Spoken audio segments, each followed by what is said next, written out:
On the issue of penalty rates, will the government make a submission on the best way to roll out the penalty rate cuts? Well, we've been asked to make a submission on some technical issues, and we're going through. They're quite complex. In terms of what the Commission has recommended, which is to transition them in, we'd welcome that.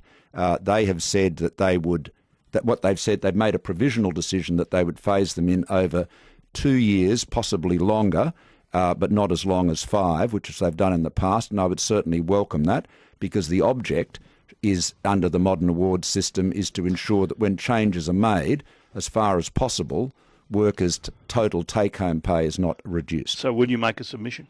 We will definitely make a submission, Okay. Neil, yes, definitely. Okay, I'm just a little unclear. Do you support the cut to Sunday penalty rates or not? Well, we do support it, Neil, and I've been very clear about that, and I just want to be very clear about something else too. This was not a decision of the government. Well, I understand that. I'd just like to get a reaction because it's relevant to this. Bill Shorten, the opposition leader, had a robo-call out and about last night. I'll play you the start of it. Malcolm Turnbull's cuts to penalty rates will risk 700,000 workers losing up to $77 He then goes on to talk about a rally, but he's saying Malcolm Turnbull's cuts to penalty rates. He's lying just like he lied to you. He was here in April last year and he said he would support the decision of the Fair Work Commission on penalty rates, even if they resulted in a reduction in Sunday penalty rates to bring them closer to Saturday rates. So he knew exactly what was going on. He promised to you and your listeners he would accept that decision and support it, and he challenged me to do the same. Well, of course, we always said we'd support the independent umpire, and we have.